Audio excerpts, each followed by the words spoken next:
think it's so important to think about how we become our identity. We have to be very careful about how we're programmed. What is in our identity? What does that cause? Because we'll automatically find more of it, whatever it is. A lot of times the authentic self is intuitively what I feel in my heart and soul, but maybe that authentic self was programmed by society. Yeah. Maybe that was not programmed by you. Maybe authentic self means self-author.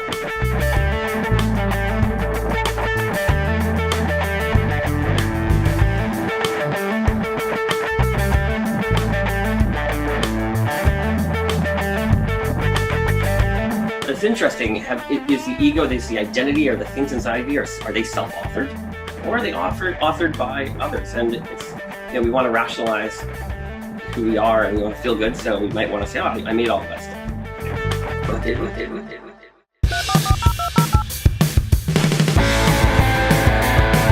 Welcome to the Hacker Noon podcast. I'm your host, Trent Lipinski. In this episode, I sit down with Casey Fenton. He's the founder of CouchSurfing, and he's working on a new book about ego hacking.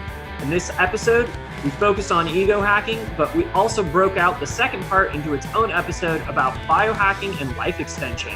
So please stay tuned for this episode, and then check out the follow-up episode on biohacking.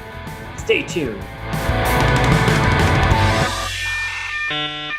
Hey hacker, sorry to interrupt this great podcast. It's David Smook, founder and CEO of Hacker Noon, and we're raising money for the first time, and we're doing it from the people. If you want to buy shares in Hacker Noon, visit hackernoonshares.com. Help us make the best place for tech professionals to publish. Casey, can you tell us a bit about yourself and what you're working on? Sure. Thanks for having me on the show, Trent. I really appreciate being here. I get to talk about two things that I'm super excited about. Yeah. So most people know me as I'm Casey Fenton. Most people know me as one of the founders of CouchSurfing, CouchSurfing.com, one of the largest trust experiments of all time. It's a backstage pass to the world where you can stand on someone's couch and experience a local way of living. So that's something I'm really proud of. We've 20 million members around the world, and over the last 10, 15 years, we built that up. I'm not working on that anymore. I worked on that for about 10 years. You're a serial entrepreneur. You've got a couple other projects, right? That's right. So I've the last few years I've been working on a couple of projects. One is called Wonder, and that one's actually put on pause right now. We weren't able to figure out the right, raised a couple $1 million. Haven't found the right place to go with that yet. So, but that's 360-degree feedback. Life's most important questions, average and anonymous. So you get to find out what other people are feeling about you or thinking about you, but you can't see exactly who it is. You see the average of whatever he's saying. So there's a lot of game theory there, and there's a lot of identity stuff, ego stuff, and that's kind of some of the in studying that and researching and talking with advisors. That's how I started getting into this ego hacking stuff. Yeah. And so I actually participated in your ego hacking event, and you're doing these events kind of all over the country or the world even. Yeah. So can you dive in and just kind of define what is ego hacking? Sure. So when we think of ego, we think of many things. It's many things to many people. So it really depends on who you are, where you come at this idea, but I think the thing about the word ego is it really is kind of triggering. And the idea of hacking this triggering thing, people want to know, what is that? So when we were doing these focus groups and these workshops, what we're trying to do is we're trying to understand our egos better. If we can understand them, then we can hack them. And if we can, hopefully they're hackable in such a way that we can get a better life. And in my experience, in my research, this is the case. Okay. And so there's a series of techniques that you're using and that you're teaching here, right. But there's kind of like an underlying metric. So do you prefer to go into the techniques first when you're first teaching this, or do you prefer explaining? Because I liked how you had, when I went through it at least, there was kind of an explanation of if you get a certain number or amount of feedback from other people, how that correlates. Absolutely. So I've tried to explain it in a few different ways. And again, this is very early days, so we're experimenting, and that's why we're having these focus groups, trying to say, okay, if we explain it this way, if we explain it that way. So I hope the folks at home can bear with me as this is early days. People are this is probably one of the first times that this has been, shared with the world like this. So thank you for this opportunity. I hope I can deliver it in an understandable way. So to start off, I like to say that, we are suffering from our egos. We don't know how they work. And it's one of those things that we kind of just assume it has to be that way, but it doesn't necessarily. It's the kind of thing that it affects our everyday life. It affects every interaction we have with other people. It's the kind of thing that it can destroy our plans. Like we can have the best plans in the world. We're going to change the world. We're going to improve the world. We're going to build a company. We're going to build a project. But can we, if we're not the right people? We have to be the right people to make the right plans happen, to have that impact in the world. So how do you become that right person? How do you become the person you want to be? So that's really at the heart of what motivates me to create, to make this happen, to bring this to the world. I think that when it comes to advertising is using this kind of technology on us all the time. Yeah, we're constantly being ego hacked. So I would argue it's happening also in our publications, our media. Like they're constantly using psychological techniques to manipulate, how we feel about things. I mean, even in politics, especially in politics, we just had the Kavanaugh hearings and like all the stuff that went down with that. Yeah. Like there was some ego hacking going on. There was some psychological manipulations and techniques being deployed on both sides. Yeah. We're not going to go left or right here, but these techniques are used. That's right. All the time, almost as a weapon against us. Absolutely, but people don't know how they're working. They don't understand. Used for good too. They can be used for good. Yeah, so and that's what you're trying to do here with, putting together this program to be able to kind of understand how to hack your ego and, actually use these techniques to actually improve yourself to be able to achieve your goals. Yeah, you can start to recognize how you may be hacked for bad, and then hopefully you can use those techniques also to hack yourself for good with the help of your friends. Yeah. So that's one of the key things. So you asked, how do we get into this? I would say that first, it's good to understand kind of that background. Like we want to have more impact. We want to be able to be the people we want to be, but it's not that easy. So we need to understand how ego works. And so one of the first things I like to say is that we do this thing where we have feedback loops on our environment. Like we're constantly interacting with our environment. We're trying to find out, okay, which thing is causing me to go, I feel good. I'm going closer to the things that make me feel good, and I'm going away from the things that make me feel bad. And and then our environment starts to program us. It starts to say, you're smart, or you're a good auto mechanic, or you're good at, Git repositories, or whatever. You're a good, Scrum Master. Yeah. It could be anything. And when we can program ourselves, like I could say, I'm this, or I'm not this, or something like that. And then other people can program me, and then they can also program me maybe in front of other people. And so I think the insight, one of the core insights here is that as humans, research shows that we cooperate. We want to cooperate. Cooperation gives us more. Those that cooperate usually get more than those that don't, right? They survive more, they get more resources, and so on. And this identity, this ego, this biological function, this is a cooperative function. And it's great for the species, but sometimes more challenging for the individual because we have to live out the diversity of this ego thing. So I'd say thousands of years ago, we could identify ourselves, like somebody could say, I don't like you. And then you'd see, oh, that doesn't feel good. And they say, oh, I like you. Yeah. And that would feel better. And then if they did it, a bunch of I like yous, then a little bit of I don't like you, there's a ratio there. And positive psychology says that in research, it shows that the middle point of like where the neutral point is 2 positives to 1 negative. So if you have 2 positive units of good feedback to 1 negative unit of good feedback, 1 negative unit of feedback of similar intensities, let's say, then you are neutral. If you have 1-to-1, that's like, so you're in a relationship with somebody and you have 1 positive, 1 negative, things feel really bad. Yeah. You have a 95% chance of divorce within within a year, I believe. I think I've studied over many thousands of couples over 10 years, maybe. So there's just a lot of correlation between low feedback ratios and things breaking down. And so the theory goes that when you get high enough feedback ratio, 4 positive, 5 positive to 1, that's where the thriving zone is at. That's where you start to feel like really good. You feel good. And when somebody start says to identify with that. So once you start to get that positive feedback, you start to identify with, okay, you know, someone called me a good cook 5 times. Yeah. And you start saying, okay, I'm a good cook because I've gotten that positive feedback. Right. Whereas if I had, you know, 5 people tell me you're a horrible cook, and then only one person says you're an okay cook, I'm going to be like, all right, I'm clearly not a good cook. Or you'd be like, cooking doesn't matter. Cooking's irrelevant. Cooking's stupid. That's the other response that can happen from the ego, is the ego steps in and tries to protect you from, you know, the negative feedback. So then if you get up to 12 to 1, that's where things become meaningless. Like, nothing feels good at all. So it's like, it doesn't feel good if it's too low. And if it gets too high, things feel out of touch with reality. I would say that, like, people that get such high feedback, they're susceptible to maybe abusive relationships because it lowers their feedback. If things feel more real again, you got to keep it real.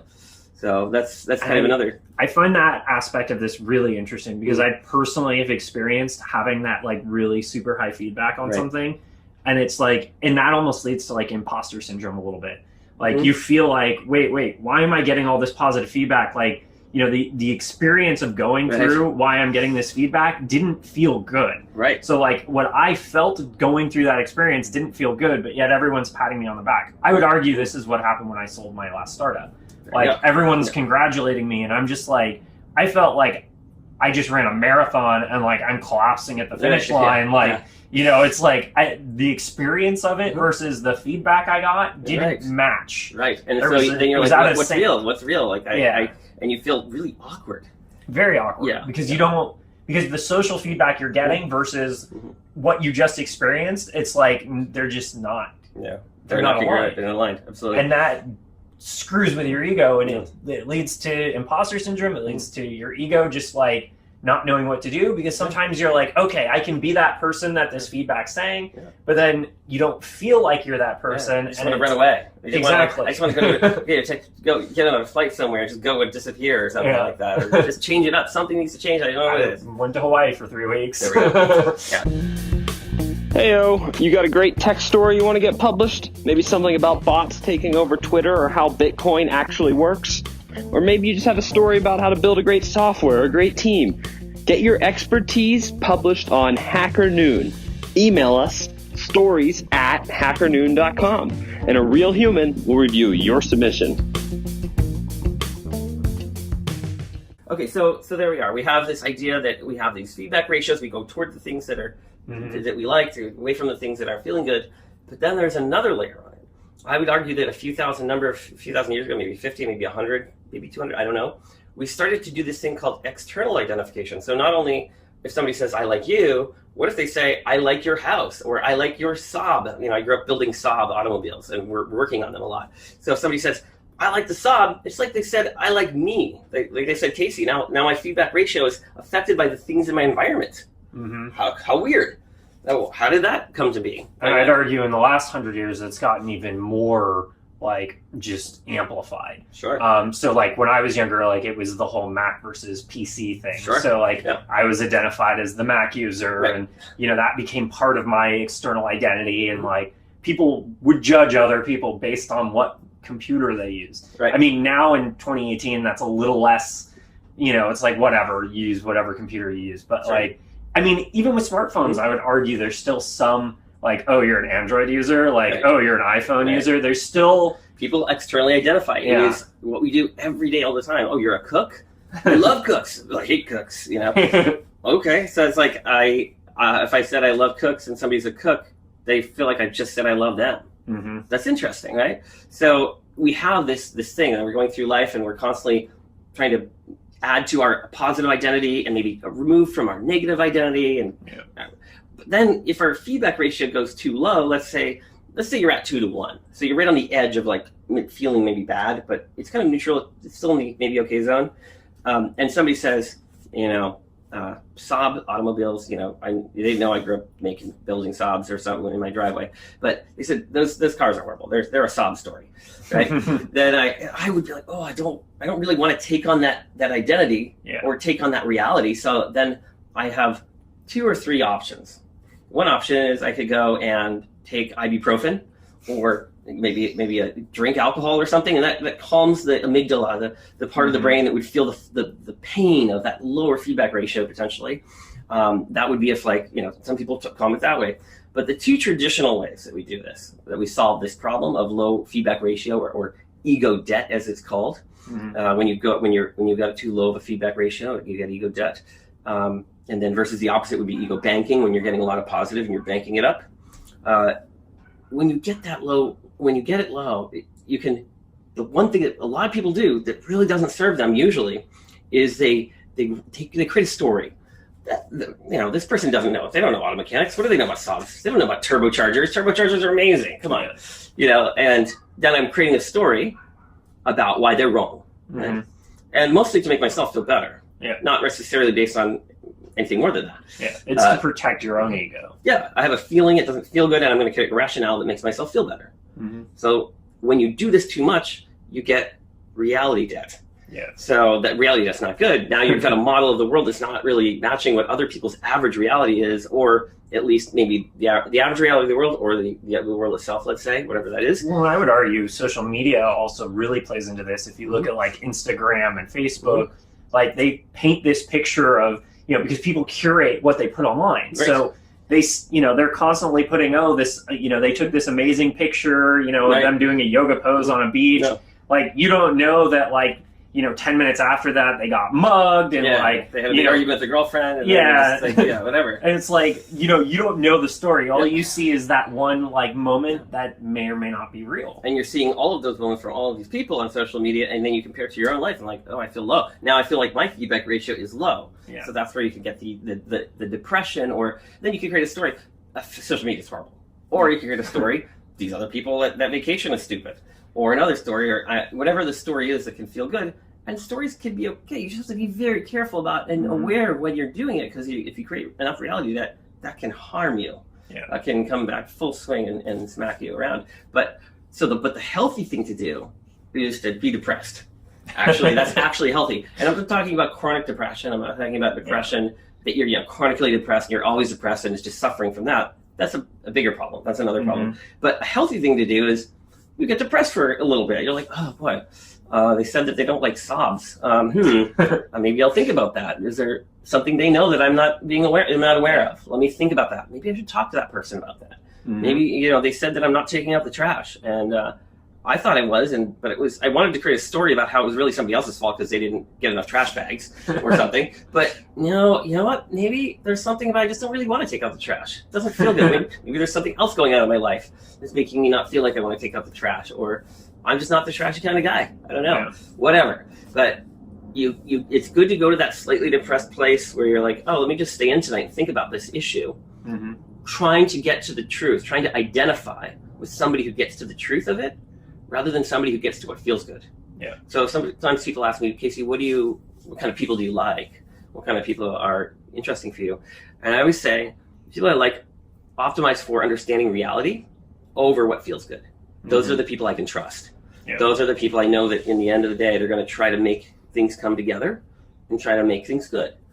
So I think depression, a little bit of it, is a healthy thing. No, I mean, I think it's actually, it's fascinating to hear you say that, because, so much of our society is about how to not be depressed and how to not feel a certain way. Sure. So, there's definitely something to feeling depression and allowing it to teach you what it's trying to teach you, because it's, a lot of people, we all take, a lot of people take antidepressants. Sure. They're, self-medicating with whatever to try and not feel depression, but you're feeling depression for a reason. Right. And if you actually sit with your depression and analyze, why am I feeling this way? You can actually come to conclusions that can lead you to actually make changes in your life that take you out of depression. Exactly. Without having to look for an external solution. Absolutely. Because it's an indicator that something's not right. Something's not congruent. Something's not working, right? Exactly. Yeah. So, there's so much emphasis in our society about, oh, you're depressed. You need to go, do something external. You need to go do this. You need to go do that. You need to go take this drug. You need to, go to therapy for, 8 hours a day, whatever. And, sometimes you just need to sit with it. Yeah. It's so true. It's so healthy. You get to have insights and you get to make a change in your world, and then that ends the chronic depression. That ends you cut it off at the path. You end it at its source. Yeah. Yeah. Instead of it's a Band-Aid versus a painkiller, I guess. And it's not to say that, you know, chronic depression and predisposition, genetic predisposition to depression doesn't exist. It does. Absolutely. Yeah. This is on average. This is like trying to say, you know, they're outlying conditions, of course, and all kinds of issues. So for the average person, you come in and out of depression. Yeah. And it's normal. I think so. I would agree with that. Yeah. Yeah. So after we talk about that, sometime in this talk we do, and it's usually like we do like 15 people. We're doing a focus group kind of to get feedback on this project, because we're actually writing a book about it too. It started off as the book about CouchSurfing, and then it was like, well, that story is interesting, but to make it a bestseller, we need something more. And so I said, okay, well, what if it's about ego hacking, trust hacking, destiny hacking? And the publishers and the literary agents were like, yeah, ego hacking, that's the one. I was like, well, I've been thinking about this for a while. The last 20 years, I've been kind of simmering on this. I've been doing some of my own tests. Yeah. Me and my friends, we've been doing experiments together. There's something here, and I explained it to her, and she's like, "That's it. That's the one." So we've been full steam ahead on that book. Pretty excited about that. It's gonna be at I guess it's at the CouchSurfingStory.com, but it's going to be about the ego hacking story as well. Yeah. Heyo, you got a great tech story you want to get published? Maybe something about bots taking over Twitter or how Bitcoin actually works? Or maybe you just have a story about how to build a great software or a great team. Get your expertise published on Hacker Noon. Email us stories@hackernoon.com, and a real human will review your submission. So anyway, to get back into the ego hacking and to take it like what would be the next step. So if it's true that if we, let's say it like this, I think it's true that we like to do and become what other people want us to be or do for social cohesion. Like, we're born in this world and we are tormented by what other people think about us, right? Because of these feedback ratios, and because it's a good thing for society. It's like we're born and we have compassion, we have empathy, and we care what other people think. And that's healthy, although it might not feel good in certain moments. It's mostly good because for social cohesion, it helps us like all work together, live together, and be here. Modern society could not exist without people being tormented about what other people think of them, right? So it's better to be born like that and then spend a lifetime trying to like soften that a bit in the right ways than the opposite. Imagine the opposite. You're born and you don't care about what other people think. Yeah. It's like a sociopath. Yeah. Sociopaths don't care what other people think. They just don't feel anything. And they do exist. I mean, they do. I think 8%, up to 8% of some varying ranges of sociopaths is what I've read. And it's interesting because I've studied a little bit as well, and I've possibly come across one or two of those people in my life before. And it's, you know, on one level, like, they almost seem alien. So like for someone like me, where like I'm very empathic and like very kind of in touch with my emotional side. So like to come across someone who's not, it's like there's like both this like attraction because it's like you're different and like you can identify that like there's something different there. Yeah. But then at the same time, it's almost like I don't know, like it's almost a little alien. Like there's something where it's like it's a very interesting psychology to come across someone that is a sociopath. And being a sociopath also doesn't necessarily mean that you're evil or bad. No, absolutely not. It just means they don't feel as much in those ways. Correct. They just don't have that same like empathy that other people have. Yeah. And even like some of the people that I would know that I would even classify as possibly being sociopaths, they do care. Yes. There's a difference between caring and empathy. Right. They just can't understand how others feel. They might not, from what I understand, limited understanding, of course, they may not feel it as much. Like they just might not be as tormented by what other people think. Yeah. Or they might not feel, oh my God, that empathy as much. But that doesn't mean they're great people and functioning in society. But I do think if everyone was born that way, it would be hard to have that social cohesion, people naturally becoming what other people want them to be. There's research out there that says you become the 5 people you spend time with. Basically the same thing. It's you become what the 5 people you spend time with want you to be. Even more. I think that's even more correct way to say it in my experience. So what does this mean? If it's true that we become what other people want us to be, that it follows that we are basically programmed by others. Yeah. More than we can program ourselves. a lot of the self-help stuff out there, a lot of the technologies for improving oneself have to do with kind of doing it on your own, or just making this decision or making a regimen.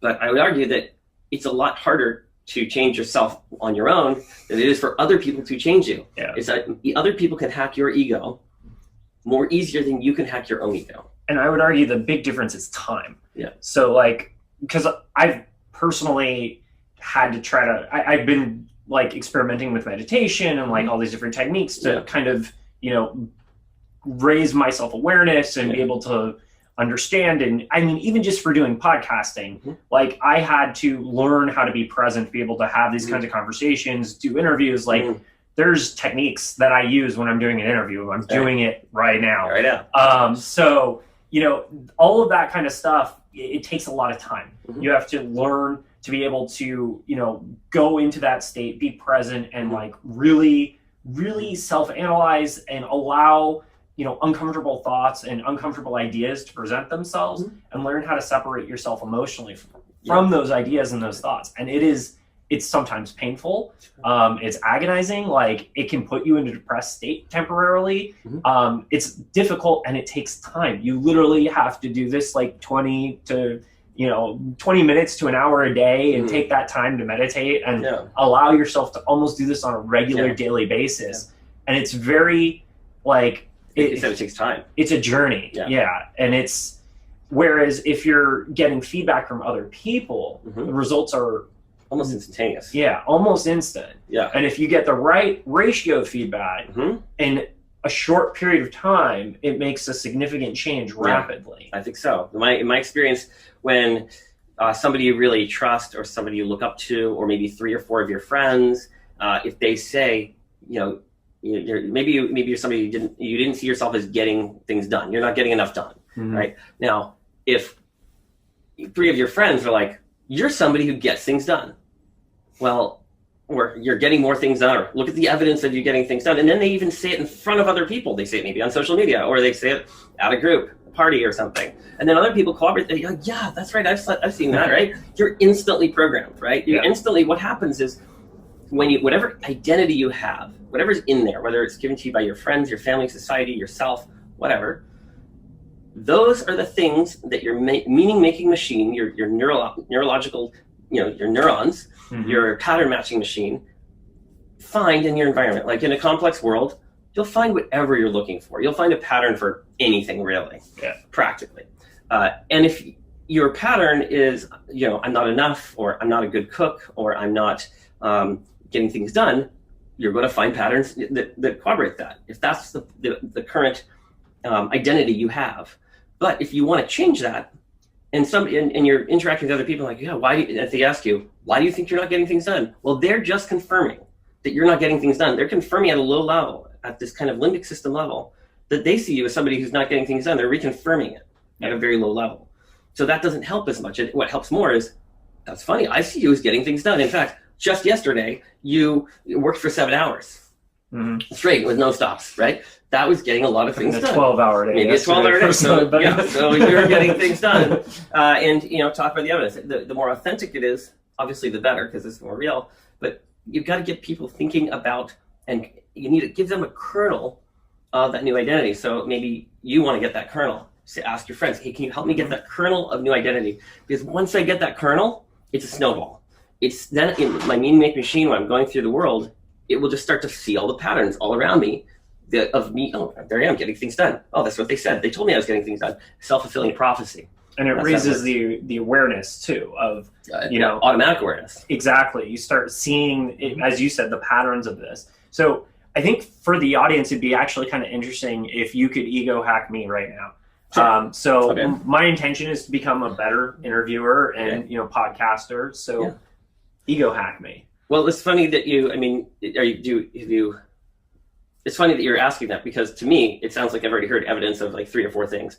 First of all, you have a growth mindset about improving this. You talked about in the past, and you're improving over time. That really stood out to me. And so that made me think that there's no limit to the amount, to where you could get when you're, as an interviewer. I've seen you looking at me, smiling. You're making me feel really comfortable, not making a big deal out of things. There's just so many things that you've already done and us getting together to do this interview, that I feel like this is a quality interview. This is somebody that I feel comfortable with, I can open up to.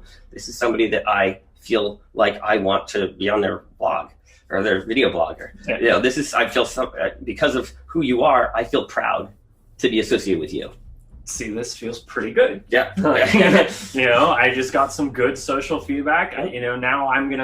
Now with that feedback,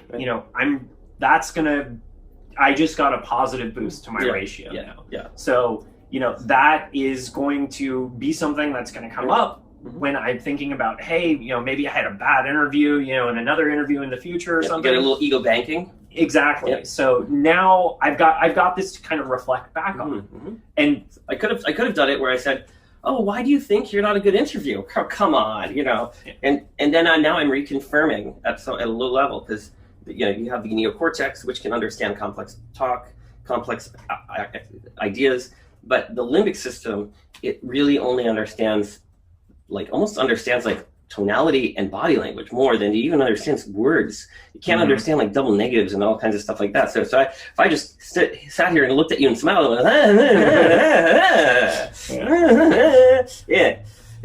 it's just making positive sounds at you. That often will have a similar effect, right? So, or it could be like, right? And that expresses a negative. Right. Heyo, you got a great tech story you want to get published? Maybe something about bots taking over Twitter or how Bitcoin actually works? Or maybe you just have a story about how to build a great software or a great team. Get your expertise published on Hacker Noon. Email us stories@hackernoon.com, and a real human will review your submission. To make the ego hacking more powerful, what you can do is to speak more to the limbic system, more to the emotions, and to speak to the emotions instead of talking, focusing on the words. It's the delivery of the words. You make the words many times more powerful by saying, like, if I grab your shoulder and I say, "You are an amazing interviewer. Look at I'm beaming over here with the feeling of being on your show. Yeah. Thank you so much for being here and giving me this opportunity to hang out with you." Yeah. Right? Versus if I just kind of look at you with no emotion, I'm like, "Thank you so much for the opportunity to be here. It's really nice, and thanks again. It's really nice. Thank you." Right? That was the hardest part when we were doing when I was doing your ego hacking program, was like trying to not have emotion when you're like talking to the other person and like trying to express it. Like, I mean, at first, like I had to reset because I just started giggling. Like I couldn't help it. It seemed so awkward to just have to like purposely remove the emotion from it. And then when the other person was talking to me and had to remove the emotion from it, it didn't resonate. There was nothing there. There was no empty words. Yeah, it was just like, okay, whatever. Like it just was like brushed it off. I don't even remember what they said to me. Yeah. Well, whereas the positive emotional stuff had an impact. Right. And it's like, and I still thought about it for almost like another week or two later. Like it kept coming up, even though I knew that we were being ego hacked, and this was a part of an ego hacking kind of workshop. Right. And we even did a test where we said, okay, we're going to say things that are not true. We know they're not true. We're going to be completely a black shirt. Really? You're wearing a black shirt? Who wears black shirts? Like in this way, right? Or like, oh my God, a black shirt. This is amazing. I love this shirt. This is an incredible shirt. Where did you get this shirt? And these things are what controls that kind of ratio of that positive and negative feedback, and how that kind of like and we don't realize that these ratios exist, and it's like it's a part of how our brain functions. Yeah, and it's built into our DNA. These things exist regardless of who you are, where you are. And it starts when you're a kid. Because actually, you and I both had something kind of similar where when we were both kids, we were both told we were smart. Right. And that kind of then led, this like social belief system that, other people were telling you you're smart. But I can tell you there were plenty of times in my life when I didn't feel smart, but I was getting the feedback that I'm smart. Yeah. And it was actually like conflicting. Yeah. Yeah. Or I would get, I had this thing because I was given a couple of things that were like a fixed mindset, like you're smart or you're very smart or something like this. And then other things that were like, a growth mindset, like you're a hard worker. So in the things that I was given a fixed mindset, and this is very like Carol Dweck, her work, she's from Stanford, great work on growth mindset. But the things that were given a fixed mindset, like you're smart, I never wanted to put myself in a situation that would jeopardize my smartness. Like, oh, should I go over here? It's going to challenge and it might make me not look smart or not feel smart. No, I'm not going to go over there. That doesn't matter. That's irrelevant. Those aren't important things, right? But then thank God my father gave me you're a hard worker. Look at you, you just never stop. You persevere. You just keep working on that sob in the driveway days and days, right? So that gave me this, I don't give up. I keep going. No matter what gets difficult, I just keep trudging on. So do you have any kind of like final thoughts on ego hacking? Because I'd like to get into one other topic that I know is pretty important to you as well. Yeah. So I think it's so important to think about how we become our identity. So we have to be very careful about how we're programmed. What is in our identity? What does that cause? Because we'll automatically find more of it, whatever it is. And you think about the authentic self. A lot of times the authentic self is intuitively what I feel in my heart and soul, but maybe that authentic self was programmed by society. Yeah. Maybe that was not programmed by you. Maybe it wasn't selected by you. Authentic self means self-authoring. Apparently I heard the other night. So that's interesting. Is the ego, is the identity, or the things inside of you, are they self-authored? Or are they authored by others? And it's, we want to rationalize who we are and we want to feel good. So we might want to say, oh, I made all that stuff. Yeah. But did we? How would one go about creating the person that you want to be? Keeping in mind, we become our positive or negative identities. Like, for instance, if you were early on in life told, oh, you're a criminal, right? You're in the criminal justice system. Well, if society is telling you you're a criminal, what are you going to do? You're going to find evidence of being a criminal. And you'll be that. It can snowball, I think. So that's something that the criminal justice system, I think, in the United States, using labels like that is the biggest disservice. They wonder, why do people get in this system and they can't get out? Well, they're told that's who you are. Yeah. Of course you can't get out. I think, and the biggest thing... should be called the reforming system, the improving, the evolving, anything. Yeah. And I think the biggest thing here, for anyone who's looking to ego hack themselves is it's about getting your friends, and it's about getting your family, and it's about getting the people around you that you spend the most time with to positively reinforce you for the things that you want to be positively reinforced with.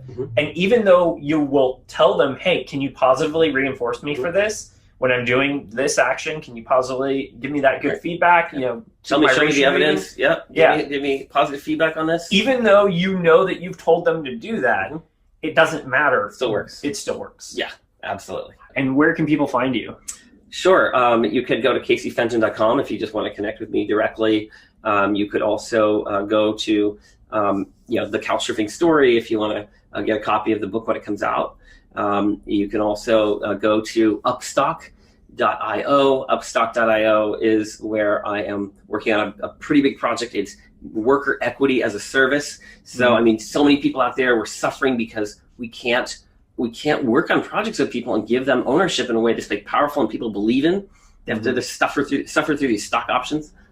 This crap. Sweat equity. Yes. So this is a sweat equity system that is what the Fortune 1000s are using. Yeah. But instead of paying $1 million for them, you can just get a software as a service for a lot less. Yeah. So cool. Invite people over there to chat with me if you're interested in equity and equity systems. I love talking about that stuff too. Like, how do we get? We might have to have another episode and have you on again. Yeah. So that would be about organizational. Your schedule's been kind of crazy. It took a little while to get this figured out, but maybe we can get you on the show again. Sure.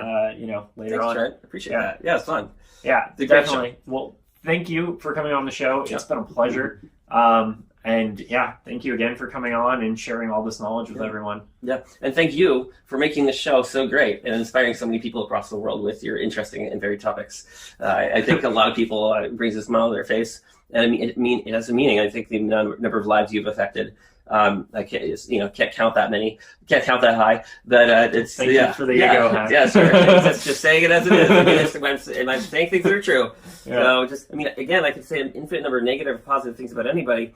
Let's just make sure people know what we appreciate about them. Agreed. So that they can have that ego banking, so that they can give it their all. Well, I appreciate you taking the time to come on the show and share this knowledge with everyone, and hopefully we can get it to a lot of people. All right. Awesome. Cheers. Thank you. If you enjoyed this episode, check out the second part of our interview with Casey Fenton, where we dive into biohacking and life extension. I'm your host, Trent Lipinski. Please don't forget to subscribe to us on iTunes and YouTube and follow us on social media. You can also find us at hackernoon.com and podcast.hackernoon.com for more episodes. Thank you for listening.